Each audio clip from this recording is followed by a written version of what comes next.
Welcome back to the channel, my name is Jack. I make videos about all things tech, and this is SANDMARC's complete set of lenses for the iPhone 14 Pro Max. They've been in the process of updating all of these for the bigger 48 megapixel camera sensor on the 14 Pros.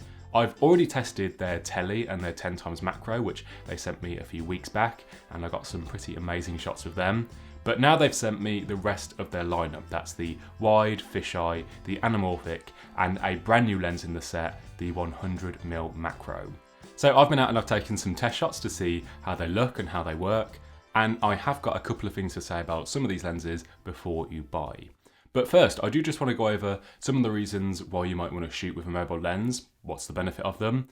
Well, the main camera on any smartphone is generally the camera with the highest resolution and the best low light performance. So by using mobile lenses like these, you can take full advantage of that and get even better quality tele or macro shots than say from the built-in tele or macro modes.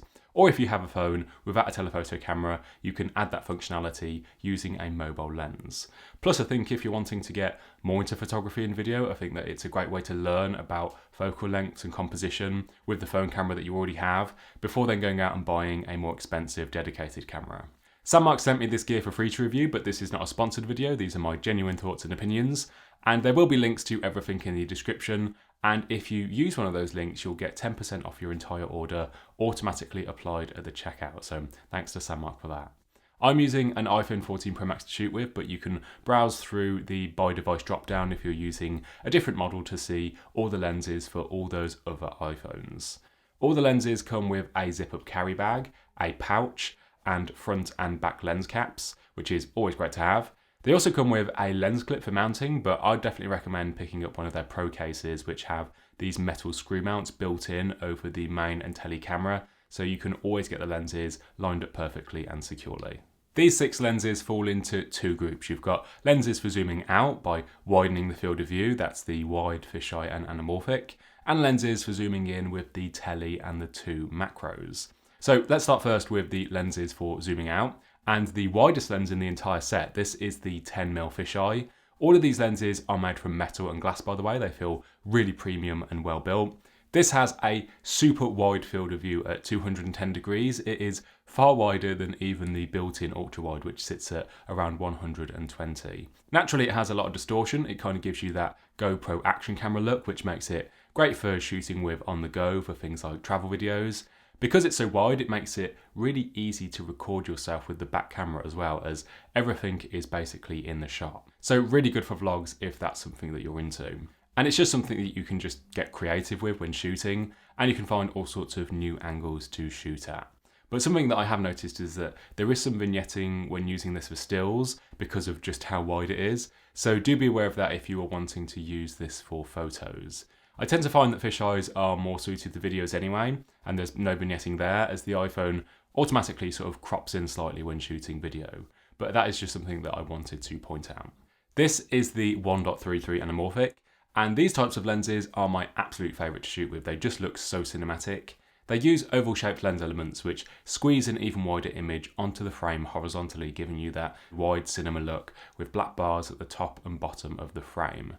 Here's some standard 16:9 video from a 14 Pro Max, and here's how the anamorphic compares. Directly from the camera, the footage will look a bit sort of strange and squashed at first, as it needs to be de-squeezed, so I definitely recommend using an app like Filmic Pro that can de-squeeze it for you in the preview and on the saved video files. And after mounting the lens, turn it and align it so that the glass is curving from left to right when holding your phone in landscape. Because of those oval lenses, they kind of curve any straight lines, blur the edges of the frame and give you more oval-shaped bokeh in the background. And you'll also get these really cool looking blue-green lens flares, which these lenses are kind of known for, that come from any bright lights that come into the frame, and they just really add to that cinematic look.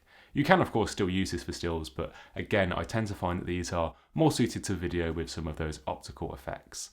They give the footage a real distinct look, and I just love the whole aesthetic of them.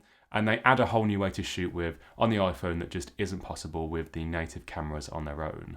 SANDMARC does also have a 1.55 anamorphic, which is even wider still, but they didn't have any in stock when they sent these to me. And if they do get one to me, I'll try and post some sort of update in the pinned comment below. And I'm hoping that they come out with some gold flare versions too that have a more sort of neutral, natural look versus the sci-fi look of the blue flares. This is the 16mm wide. Over the main camera, this lets you capture even more in the frame. You get about a 2 times wider capture. It sits just between the native 1x and 0.5x. The wider frame is great for those sort of big landscape shots, or if you're shooting in more of a tight space, you can see a lot more in the frame.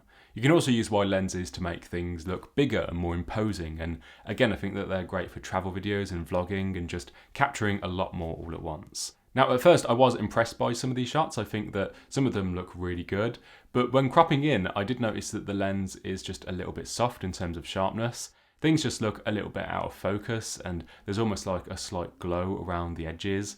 It's not as sharp as ShiftCam's new wide lens, which I'll link to my video on their lenses if you want to check those out. But it could just be an issue with the one that SANDMARC sent me though. All of their other lenses look really nice and sharp. So if you've got one of these SANDMARC wides, do let me know in the comments below how it performs for you. Next up, we've got the lenses for zooming in and getting closer to a subject. So this is the 58mm Tele, and this gives you about a 2 times magnification over the main camera. It sits nicely between the 1 and 3x's. But the thing that I love most about this lens is how it enhances the bokeh blur from the main camera. It really helps separate the subject from the background, and it is kind of hard to believe that some of these shots were taken on an iPhone, but they were. Plus, by mounting it over the 3x Tele camera, you can get the equivalent of around a 6 times zoom. But as always, you might want to use a tripod at this level of zoom just to help keep things steady. This is the 10 times macro, and this is another really fun lens to shoot with. This is all about getting super close to a subject and capturing all of those details and textures. I especially like these for nature shots. Here is how the 10 times macro compares to the iPhone's built-in macro mode, which uses the ultra-wide camera. Like the Tele, you get this really soft blur background that really draws you into the subject. And the shots just have so much extra detail from that 48 megapixel main camera. You have a lot of resolution and room to crop in and reframe your shots if you need to. I just love all the detail that you can capture. These are perfect for wallpapers. All of the stills from these lenses I've been showing you were captured using the Halide app, which gives you a lot more manual control for things like focusing versus the native camera app. And that really helps when you've got such a shallow depth of field like this. And again, you can mount this over the 3x camera to get even closer still, much closer than you'll get from the native macro mode. And you can check out my other SANDMARC video if you want to see even more stills and videos from the Tele and macros from when they first sent them to me. I'll link to it below. Lastly, this is a brand new lens in the SANDMARC collection. This is the 100mm macro. And the difference with this versus the 10x macro is that with the 10x you have to pretty much have the lens glass touching the thing that you're shooting. But with the 100mm you've got a lot more space to sort of move back, and it makes shooting a bit easier. It's definitely easier when trying to capture any wildlife and you're less likely to scare it off, although this guy was far too busy to wait for me to catch up to him. Plus it means that you can widen the frame a bit more and give a bit more context to the thing that you're shooting. You still get that really shallow depth of field, and I think it just looks so much better than the built-in macro mode. And the amount of detail that you can get from these 48 megapixel stills is just insane.